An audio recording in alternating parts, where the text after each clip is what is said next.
Good morning, everyone, and welcome to Examining the Impact of Public Humanities Organizations in the Garden State. This event is part of our 50th anniversary series, celebrating the work of the Public Humanities and of NJCH in New Jersey. NJCH was founded in 1972 as a 501c3 nonprofit, and over the last half century, we've brought federal funding from the National Endowment for the Humanities to the state of New Jersey in order to help foster the humanities in our local communities. In that time, our most consistent way of cultivating such community-centered humanities work has been through our grants program, which has been the cornerstone of our programming. Today's event celebrates that grant-making work, and more importantly, celebrates the work of our grantees themselves. I want to thank everyone who's on with us today for sharing their work in today's showcase, for the exceptional programs that they've run in their communities, and for all that they've done to help foster the public humanities across our state. I also want to thank our wonderful moderator, Alexis Pedrick, who's the Director of Public Engagement at the Science History Institute in Philadelphia, and a member of NJCH's Board of Directors, as well as the current chair of our grants committee. I'm going to hand it over to her in just a moment, but I also want to take just a minute to thank the NJCH staff, and particularly Gigi Naglak and James Kirkland, who have done a great deal of work on our grants program together, helping to keep it running through these intense last few COVID years, as well as, sort of more broadly supporting the programmatic work that we do. And I want to thank Valerie Popp, who's helped us put together the announcement that I'll be making midway through the program, and Colleen Treiner, who just keeps our office running in general. So big thanks to the staff of NJCH, to the board of NJCH, and most of all to our grantees for their phenomenal work. And without further ado, I'd like to hand it over to Alexis. Thanks, Karen. So it's not a mistake that the word humanities has human in it. We make the humanities through language, literature, arts, history, philosophy. It builds our communities. It takes all of those topics and turns them into something that connects us. Literature might open up whole new worlds. A group might preserve their cultural roots through arts and history. Storytelling can help us understand ourselves and the people who came before us, why they did what they did, how they did what they did. My favorite thing about the humanities is that it can look lots of different ways, which is why I'm super excited to be hosting this showcase. So enough of me waxing poetic about what the humanities mean. Let's get started with the work. Our first presentation is going to come from Cheyenne Wolf, the Executive Director of People and Stories, Gente y Cuentos, and I'm going to let her take it away. Thank you, Alexis, and thank you everybody for being here today. It's so exciting that you're starting your mornings and your days with learning more about the humanities. So it's my pleasure to be here with you all. So in keeping with what Alexis said, I think I'm gonna kick things off with talking about why and sort of how we do things through a story, as opposed to sort of what, and then we'll get into that a little bit later. So really the reason why we do what we do and we are what we are is our founder, Sarah Hirschman, who was a remarkable woman, a real global citizen, and a champion of the humanities and of public humanities. She believed that all people, regardless of their status, their skin color, their education, their place in society, that they are intrinsically valuable. And I think that's something that we all share here. And they should be free to think and learn and grow. And so I mentioned global citizen, and the reason I say that is because she traveled the world in her 50 years prior to making Gente y Cuentos to start. So she was born in Lithuania, she grew up in Paris, she studied with the activist Simone de Beauvoir, and then at 17, just before the start of World War II, her and her Jewish Russian parents relocated to New York City. once she was in the States, she went on to UC Berkeley, studied French literature, and at UC Berkeley is where she met her husband, Albert. And so up to this point, you're thinking global citizen, definitely. But when she met Albert, she traveled to India, Thailand, Africa, and eventually South America. So in South America, this is where she really became infatuated with Latin American culture and language and literature. And she was immersed in this culture for years. And in the same time, she studied with the Brazilian educator and philosopher, Paulo Freire. And so for those of you who don't know Paulo Freire, he was essentially a revolutionary educator who developed the pedagogy of the oppressed, which centrally talks about discussion and dialogue as the means through which oppressed and marginalized people can realize their place in society. And so this, realize their full potential. And so obviously this really resonated with Sarah, who had seen and gotten to know all these people around the world. And here's where I think the story gets particularly interesting. So he was using images projected on a wall and sort of posing questions around those images to generate this dialogue. And so Sarah said, yeah, that's nice, but what about the literature that I love? I've studied French literature, I love Latin American literature.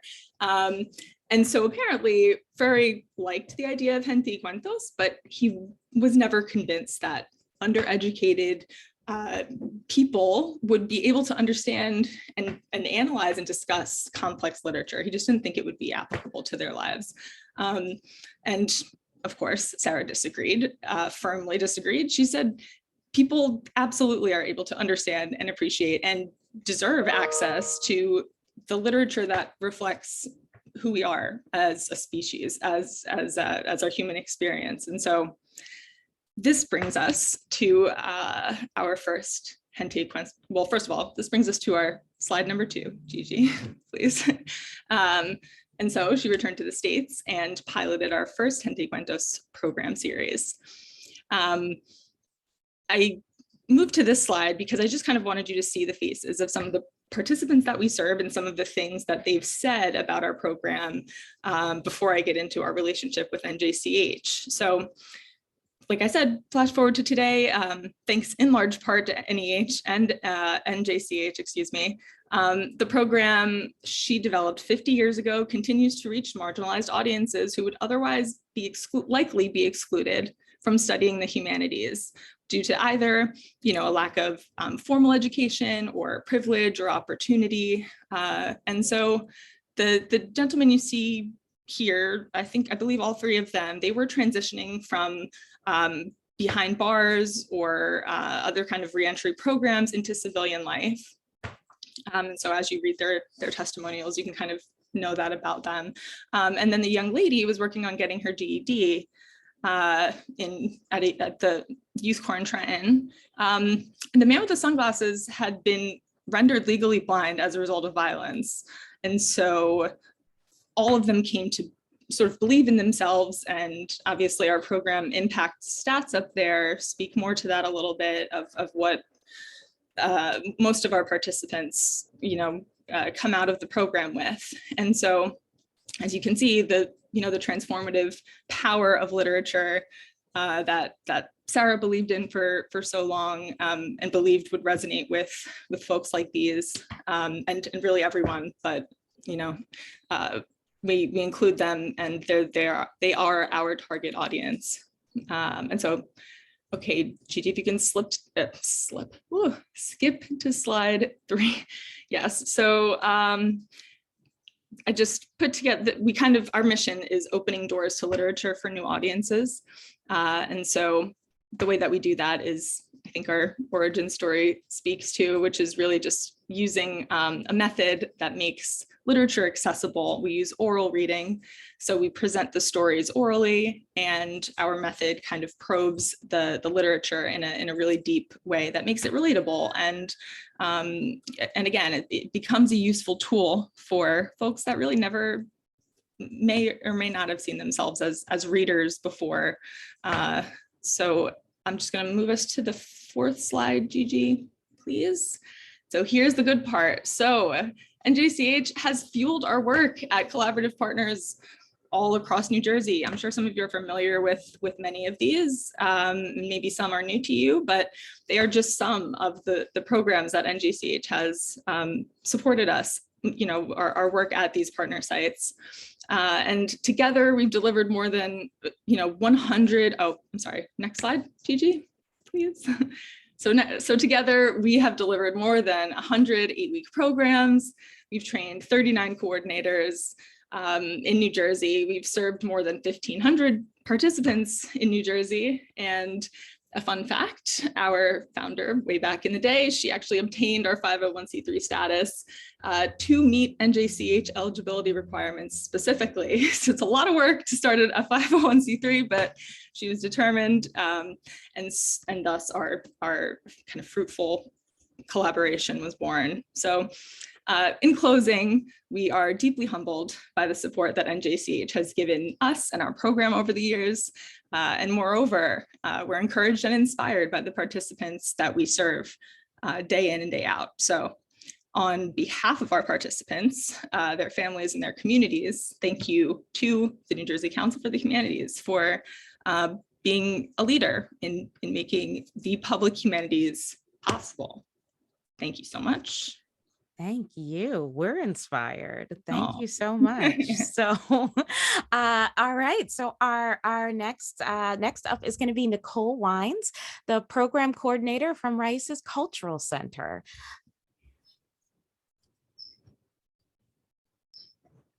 All right, thank you, Alexis. All right, I'll just jump right into it. So Raíces means roots, and to talk about the impact that the New Jersey Council for Humanities and grant making in the humanities has had for Raíces Cultural Center, I have to go back to our roots as an organization, back to our very beginning in 2008. The idea for Raíces grew from the seeds of a dream that had taken root in the mind of my co-founder and our director, Francisco G. Gomez. You see him there all the way on the left.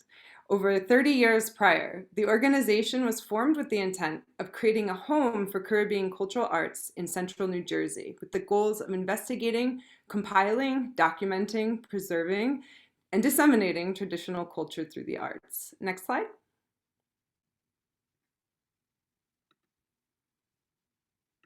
We began our programming as Raíces Cultural Center with performances, productions, classes, workshops, cultural exchange trips, and an archive in its infancy.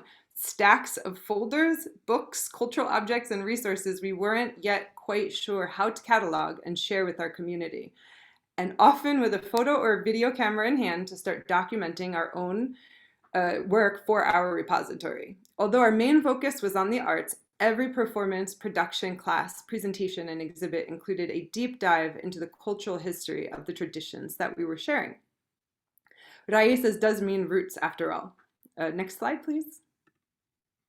As we dug our roots in, we also grew our branches, adding new areas of research, inquiry, and programming, always seeking to make connections and build bridges between cultures and cultural traditions, always grounding our work in the arts and the histories connected to those traditions.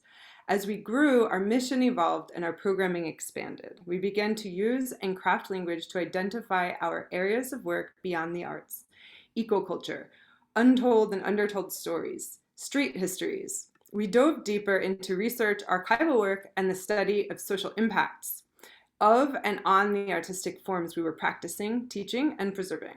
Our audiences and program participants grew more interested in the ways the different branches of our work intersected and fed into one another. While some of the more academic institutions in our networks grew somewhat confused and also a little reluctant to continue funding projects and programs that didn't seem to fit into one identifying box. The arts, history, ecology, all meant to be kept separate in their own little silos, minus a few pointed exceptions: eco-art, art history, the history of ecology. None of these accurately described what we had set out to do. So it was frustrating. It was sometimes downright disheartening. It was a struggle to define, explain, and defend what came natural to the traditions that we were practicing, that we were sharing, that we were preserving and working with, These were traditions that did not separate these areas, but connected them in their living and ever-evolving practice. And we needed to gain the support in order to deliver these programs to audiences that wanted to attend them. Next slide. So fast forward to about 5 years ago, in 2017, one of our newest board members, Dr. Kristen Obersil-Colfin, suggested that we reach out to the New Jersey Council for Humanities. The humanities is a broad field that covers a multitude of topics we were already engaged in, she advised, and it would be a good fit.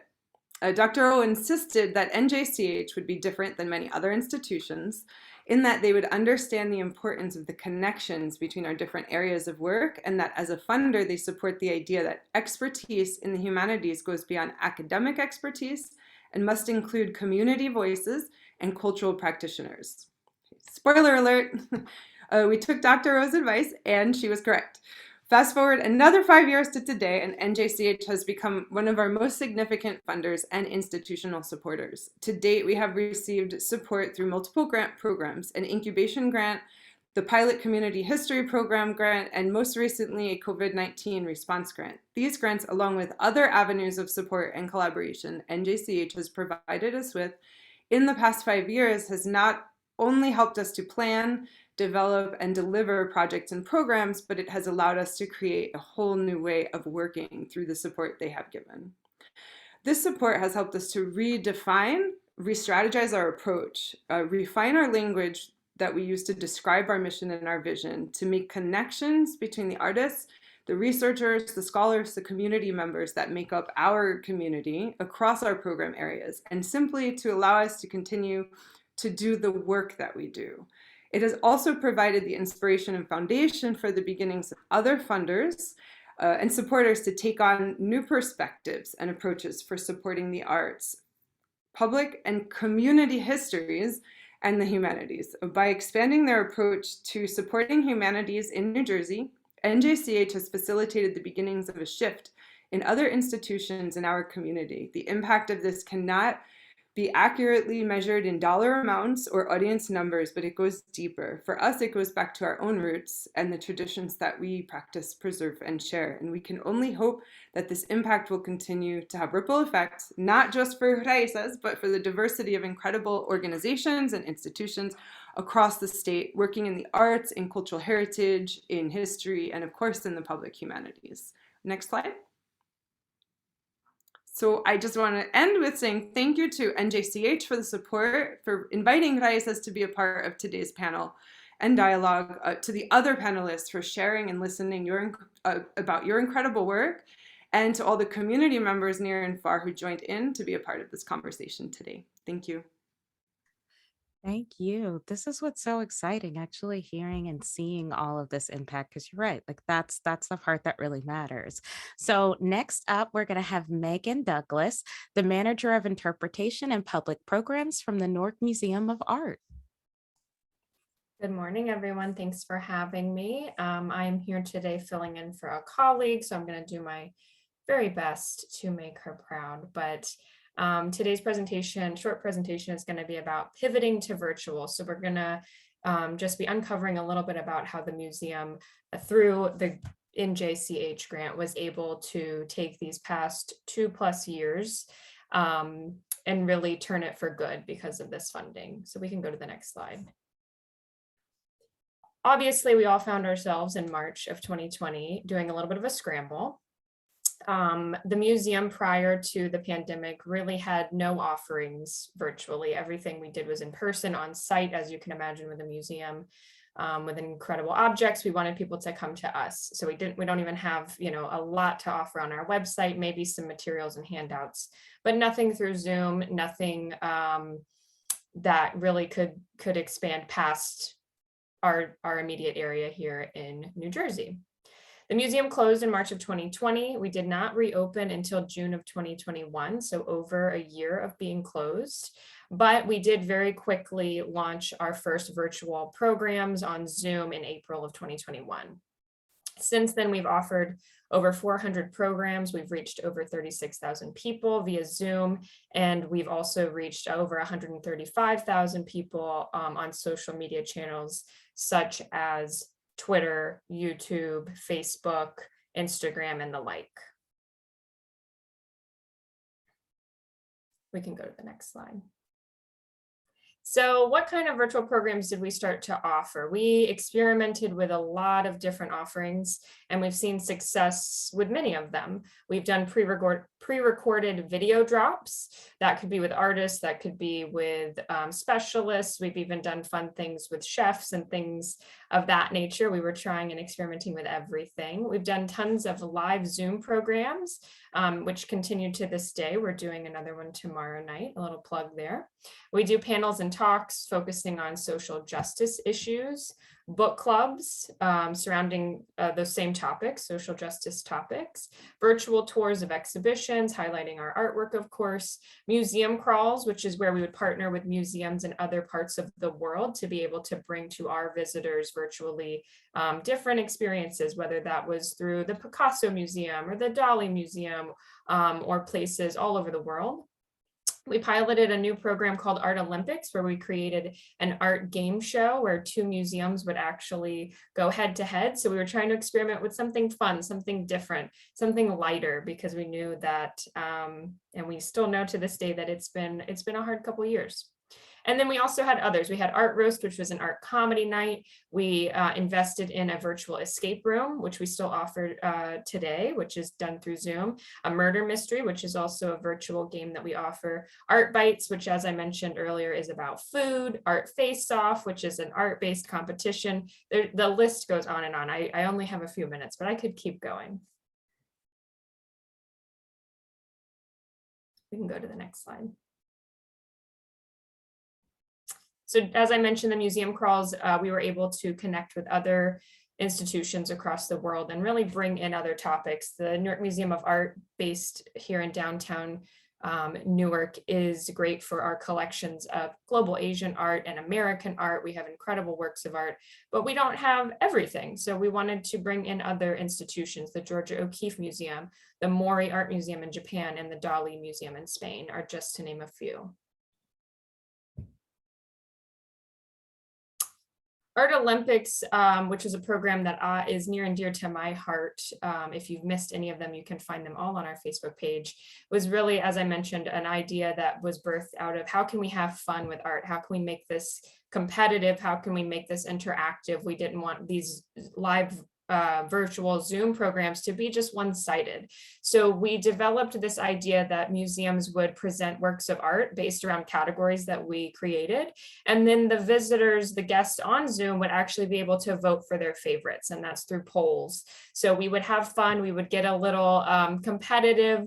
The chat would always be really hot, and people would show up for the institution that they love, but then they would leave knowing about institutions maybe they didn't know about before, and knowing about art and topics that they didn't know about before. So each work of art was presented in a way, they had 1 minute to share just kind of their highlighted information about these works, so that people walked away knowing more. It wasn't just looking at the art, but actually engaging with it.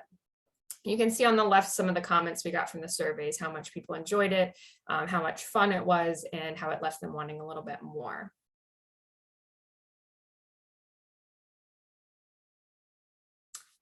Some of our key takeaways over these past 2 years, we've done 25 virtual programs. We've had over 17,000 people on Zoom and social media. We have really reached our existing audience, but we've also branched out and reached people all over the world. We've had 78% of participants gain a better understanding, and that's through the surveys, as I mentioned, that we send out to them after each of our programs.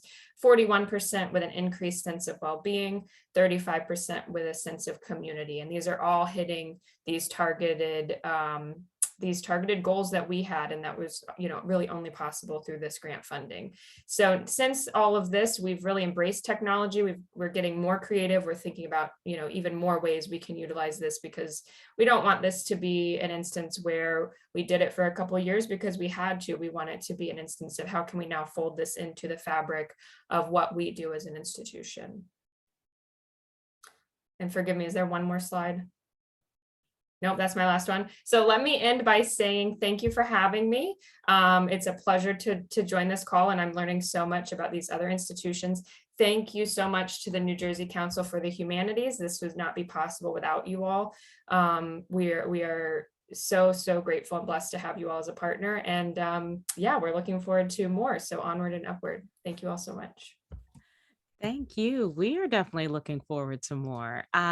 So I do want to say, unfortunately, our colleague at the Bayshore Center had an emergency. So our director of programs, Gigi Naglek, is going to actually pop in and tell us about the Bayshore Center at Bivalve. Thank you, Alexis. I appreciate it. And hi, everybody. I'm so happy to see all of you. So the Bayshore Center at Bivalve is in the town of Bivalve, which is an actual real town. It's just one of the funniest names in New Jersey, and that really is a high bar to cross in New Jersey. So I absolutely love the Bayshore Center. If you are not familiar with the institution, they explore and share the history and culture of the Delaware Bay area. They host a museum, a huge series of programs, and most famously, and certainly most popularly, they're the home of the A.J. Meerwald, which is New Jersey's tall ship. So this is the Meerwald. The New Jersey Council for the Humanities staff actually went on the Meerwald. We did the regular old tour on the Meerwald a couple of years ago. I cannot speak highly enough of it. We had an absolutely wonderful day. They were extraordinary. It was an extraordinary experience. And I can't wait to go back again and take my kids with me. But the New Jersey Council for the Humanities has a very long history of supporting projects at the Bayshore Center. When Rachel Dolhansik, their museum curator, and I were talking about this program, we just decided to go back about 10-ish years, although our history goes back even farther than that. In a lot of cases, we have supported, the New Jersey Council for the Humanities has supported different exhibits throughout the museum. And this is a picture of some of the spaces that you can visit when you're actually on site there.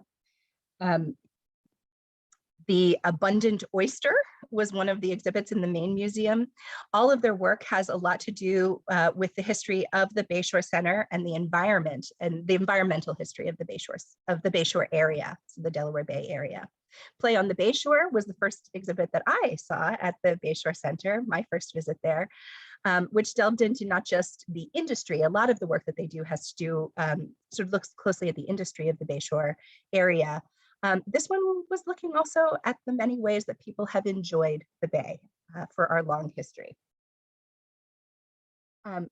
More recently, they have started also, of course, like everyone else, delving into new ways of engaging the public in the history and culture of the Bay Area through, excuse me, through film.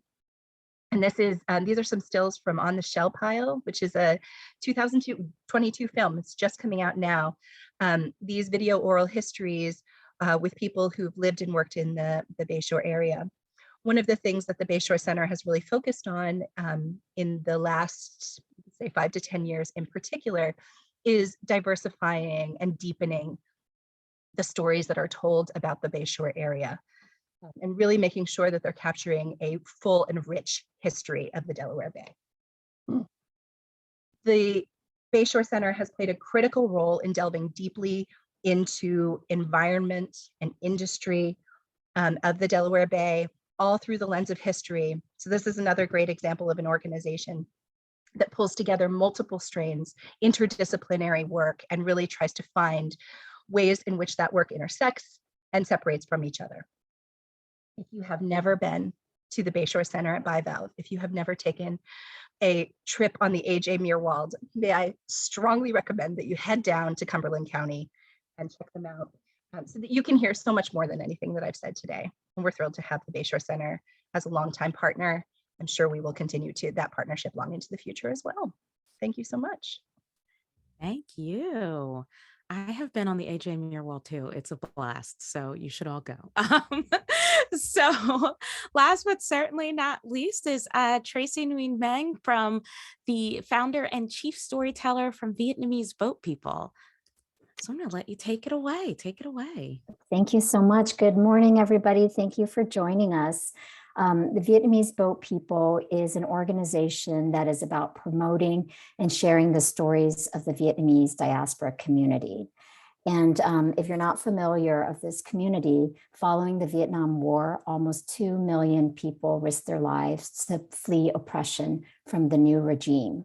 So the term Vietnamese Boat People refers to that group of refugees that fled Vietnam between 1975 to the early 1990s, and most resettling into countries like the United States. Next slide, please. Our mission is to preserve these stories as part of world history. This is a generation that we just passed the 47th anniversary of the fall of Saigon. So it's a population that is an aging population, and we want to preserve their firsthand experiences and lived experiences. But in doing so, we want to also incorporate younger generations to be part of the preservation and the activities. Our mission is to focus on having the community tell their own stories, inspiring people to build awareness, to educate, but to profile these voices that in the past have been marginalized, and making it a part of the broader umbrella of Asian American narratives. But last and certainly not least, we feel it's very important to create empathy and evoke more understanding around the stories of migrants, to bust stereotypes or perceptions of why people decide to leave their countries. And by sharing these firsthand accounts, we hope that listeners and the audience will have a little bit more compassion for these communities. Next slide, please. So one of the main ways we share the stories is through our podcast. It is free to subscribe, so you can search for it, Vietnamese Boat People, on any major podcast platform. We currently have listeners from all over the world and active listeners in 10 plus countries. We are on target to reach 100,000 downloads this year, so we're very proud of that. But these are stories about firsthand experiences that are curated across multiple generations. We are similar to an oral history where we interview these individuals and families to capture their stories. We provide those recordings to the family as a momentum to their family legacy and history. But for the podcast, we have a team of content creators that then take those stories and create them in a storytelling format so that listeners can listen and engage and feel emotional connection to these experiences. And we do this with highlighting not only history, but connecting the themes to present day issues.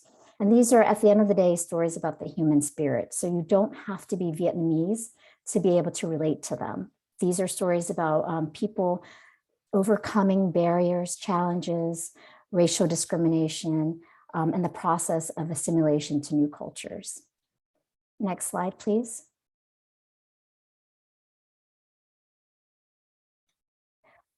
So the New Jersey Council of Humanities has been such an amazing, integral supporter of our work. We are a relatively young organization. We were established in 2018. And originally when we had reached out, we had applied for an incubation grant with a couple of different ideas and concepts that we were still trying to explore. And one of them was called a conversation kit, which through the incubation grant, we were able to design something digital. And through our podcast, what we were hearing was that listeners wanted a way to have the dialogue at home or in their communities to better understand these diaspora stories. But the process of doing so felt intimidating, especially for younger generations where there's language barriers, there's generational and cultural gaps. And so we designed a kit to help make the process less intimidating by providing some contextual history, by providing starter questions, both in English and in Vietnamese. And we distributed it digitally and we got great feedback, but the pandemic, of course, put a little thorn in that, because what we found was families were far apart. And so navigating a digital version together, especially when you're trying to talk to an older generation who may not be as digitally native, it was challenging. And so through the COVID grant, we were able to design a physical kit. And what you see here is the physical kit that will be printed at the end of the summer and distributed in communities so that we can continue to encourage this intergenerational dialogue. And this is our way of creating tools to make it easier for the community. We do a lot of programs. Next slide, thank you. We do a lot of programs in addition to the podcasts. We do storytelling events. We do workshops with Vietnamese student associations across the country and the state, where we work with the students to help them craft their own family histories and create them into short stories. With the pandemic, we have done more virtual events than we had originally, but it has actually been a good thing because it has allowed us to reach a much broader audience. But this is another program that I wanted to highlight, also funded by the council, is the VBP Journeys map. And this was also one of our original ideas, where we were going to create these physical workshops with physical maps where people could plot their migration journeys. And when the pandemic hit, of course, we couldn't do these in-person workshops. So we had to pivot the idea, and we decided to create a digital map where people could go in and plot their journeys in a digital form. They could submit short stories as well as family recordings, artifacts, photographs. And through the incubation grant, we were able to develop MVP, which is minimal viable product. And you'll see it on our website at vietnameseboatpeople.org/journeys. But it has been an incredible experience, because during our beta testing of this MVP, we were not only able to get stories submitted by people in New Jersey, but also all over the world. And this really allows us to connect these individual stories into something much greater and bigger, because the Vietnamese diaspora is all over the world. So what I'd like to do is leave you with a video of testimonials from some of our story sharers that have used the platform so far. So Gigi, if you could play, thank you so much.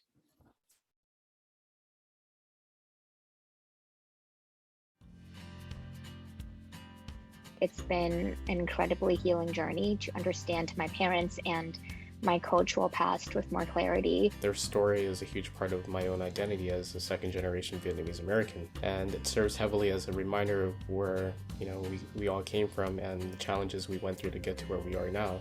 I think the more first-hand accounts we have, the more we're able to hold on to the actual experiences of the people who went through it. I also think that it's important that we have this platform where we have the Vietnamese community preserving Vietnamese stories, because it gives us the opportunity to shine light on perspectives that may have not been shared yet. It also gives us as a community an opportunity to reclaim our stories.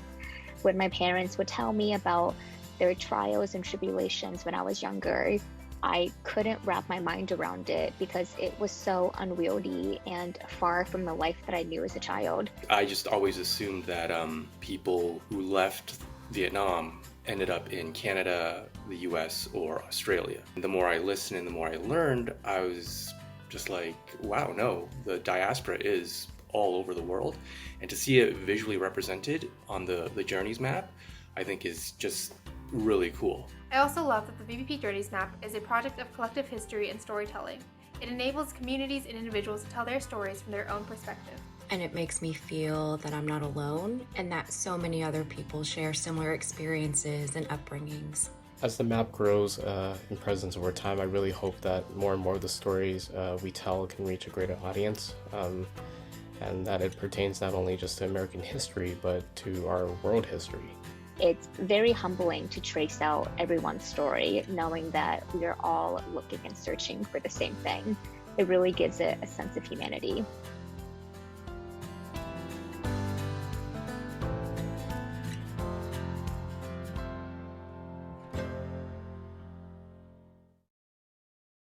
Thank you so much for the opportunity to share our work, and thank you to the New Jersey Council of the Humanities for supporting it.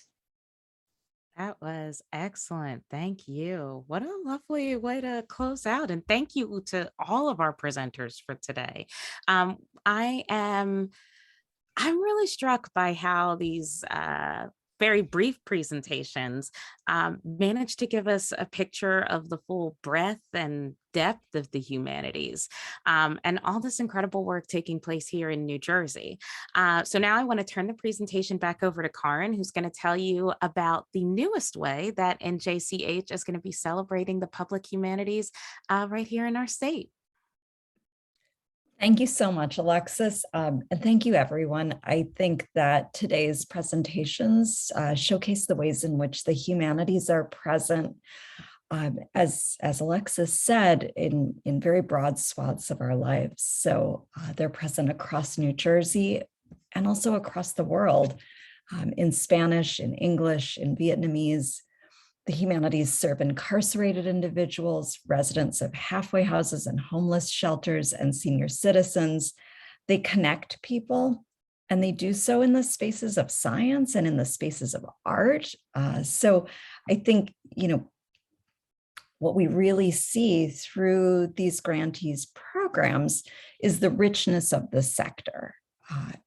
And we're very proud to be part of such a rich sector at NJCH, but we also feel that you all deserve more kudos than you get, more attention than you get.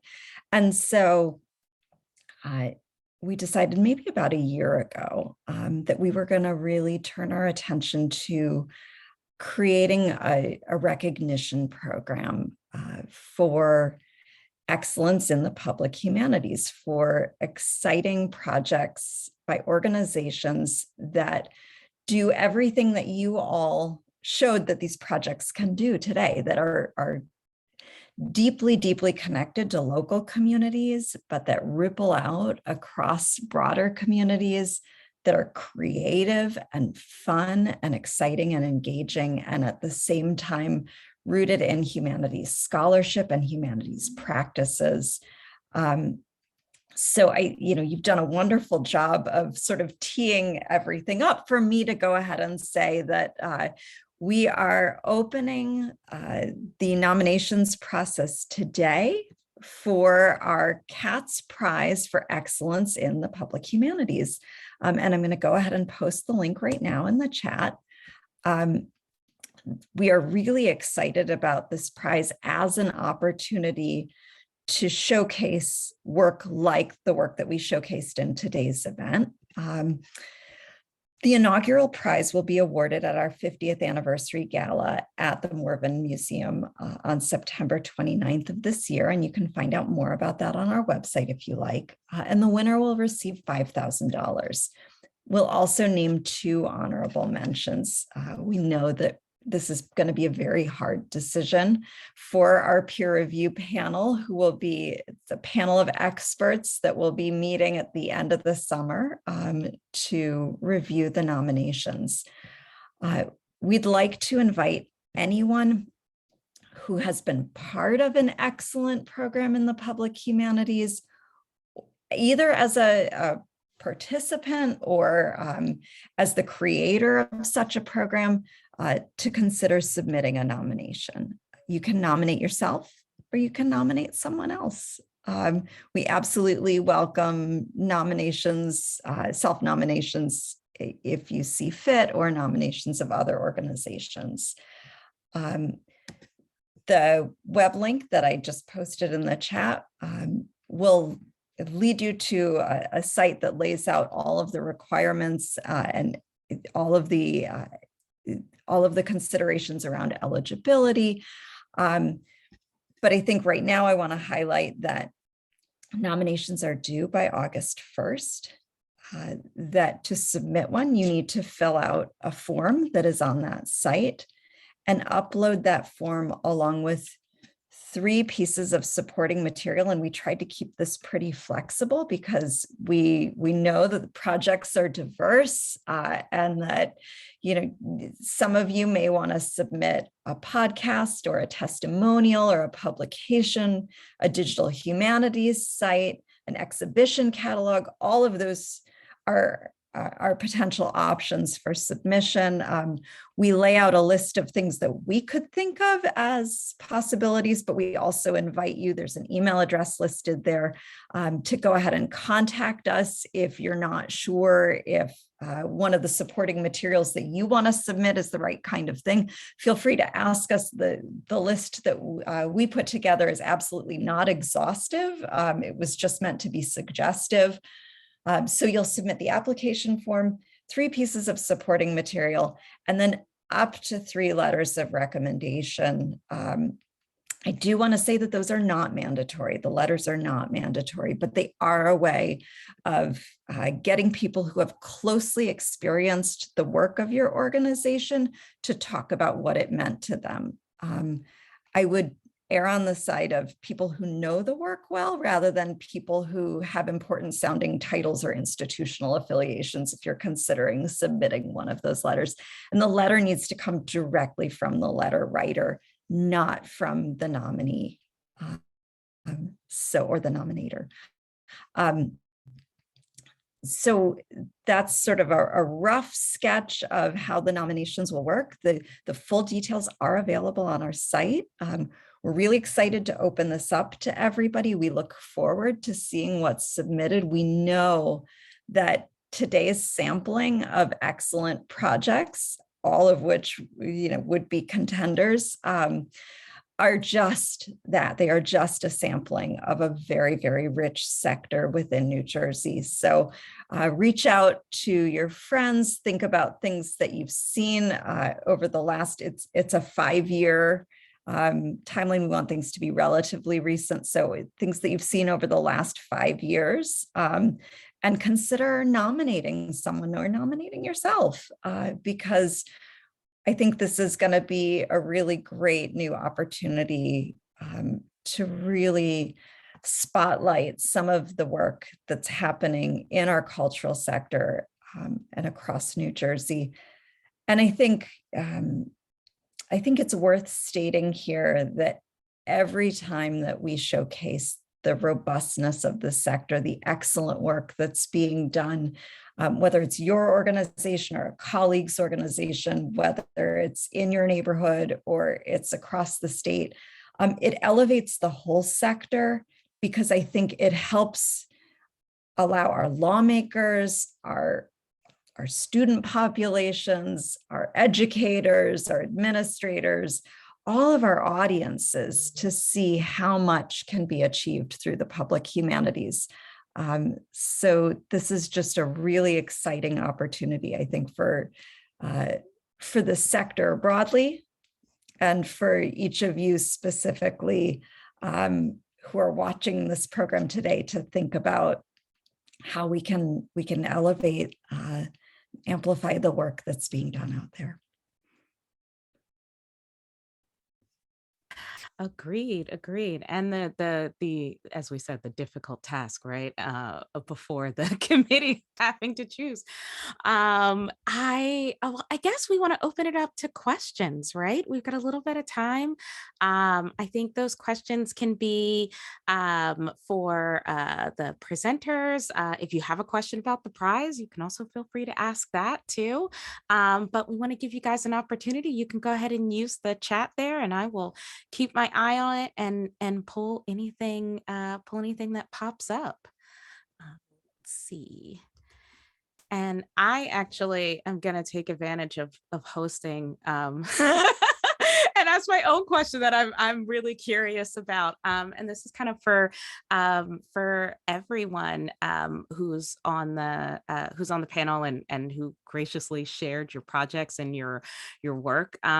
What's the thing you all are most excited to work on next? What's coming up at your organizations that you are like, oh my gosh, I'm so excited. I can't wait to tell people about this.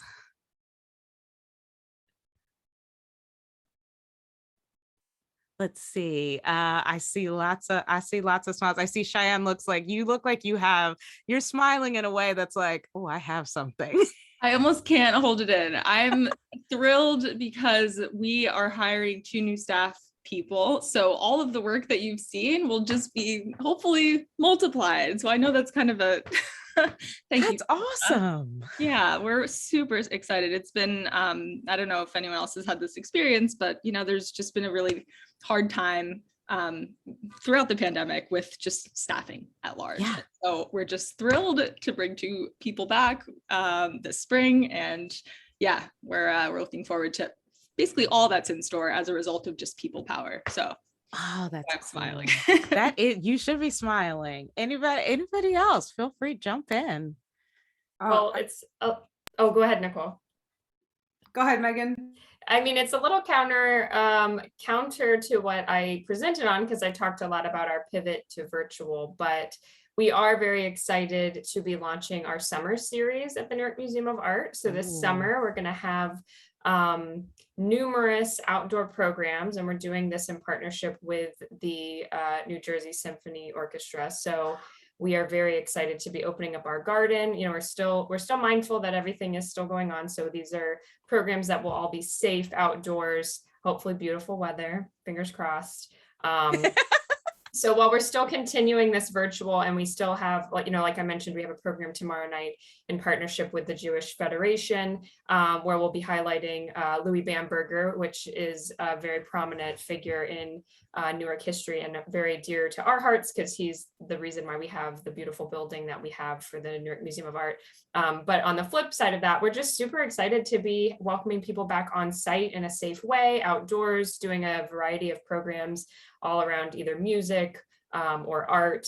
We'll have food. We'll have fun outside. So that's kind of what we're excited about, and we're launching that announcement very soon. Awesome. Very cool. I'm excited.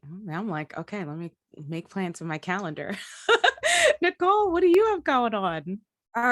We have a lot going on, but I will mention one thing that's kind of on a continuum from some of our initial funding, grant funding from NJCH. Our incubation grant that we had was our first set of grant funding from NJCH was for a gender and folkloric expressions project panel to researchers, artists, and scholars, independent researchers, musicians, dancers, teachers, from all across the country from a variety of traditions. And their kind of main finding was that they wanted to do something together, not just talk about gender. And so fast forward again a few years, and this summer we're filming a production of 3 music videos with all of them. Some are recording remotely, some are traveling, some are local, and so it's an NEA funded project, and it was something that I think we could not have done. We wouldn't have gotten to this, like it came directly from that program that was put together. And that's the short version of the story, and it's a story that we're working on, but it's something that we're really excited about premiering this fall. Yeah, no, that's excellent. I'm keeping my eye out. That's awesome. And it's another example of the way NJCH support it's arts, but we were talking about social issues and kind of the history of those traditions, but it moved into being able to create together, and NJCH has kind of always seen that it goes hand in hand, and you can't. Yeah, absolutely. No, that's very cool. Oh man, I'm getting like, I'm like packed. I will like have no time to do anything. I'll be doing all these things. Tracy, what are you coming up next? Yeah, we're excited. This fall, we'll be launching a series of hybrid workshops, storytelling workshops specifically for the Journeys map. So last year when we did our initial prototype launch, we had to do all of our workshops online. And what those workshops are is we introduce a platform, but then we help people think about the types of family stories that they would want to share. And so we got tons of feedback that it's actually quite hard for some individuals to sit down and decide what story it is that they want to share. And then they feel intimidated that they're not good writers, etc. So the workshops that we have planned, we actually have invited some authors and documentarians that we have worked with in the past, and they'll be facilitators, coaching some of our storytellers on ways to collect the family stories, what pieces of the stories to center on, and how to start outlining what that looks like. So it's an enablement workshop that we get to do in person, hopefully, fingers crossed. So we have a few planned for in person, and some will continue online, but we didn't get to do that last year at all. It was completely online for these journey map workshops. So we're really looking forward to it. Oh, that's excellent. I'm so excited. Well, first of all, I just want to say, as we're wrapping up here, it's been a pleasure to spend all this time with you guys this morning, to reflect on sort of the incredible impact of the public humanities in New Jersey, which is because of the work you guys are doing. And we're proud. We are thrilled to support this kind of work, obviously for the past 50 years, but frankly, I'm confident that we're going to continue to find remarkable work to support for the next 50 years. And then beyond that, even, we won't be here, or I'll be a ghost, we'll see. But next up in our 50th anniversary series of events is our summer film series. So in June, July, and August, we're going to feature 3 films by New Jersey filmmakers, 1 each month. You can view each film on your own time for free within the first 2 weeks of the month, and then you can join the filmmakers for a discussion at the end of each month. So the details on all these programs are being finalized, but they'll be shortly up on our website at njhumanities.org/about/50 years, and you can find information about all of our monthly events. And I just want to say, honestly, a huge thanks one last time to all of our presenters, to all of you who joined us today. We look forward to seeing you again soon. Take care.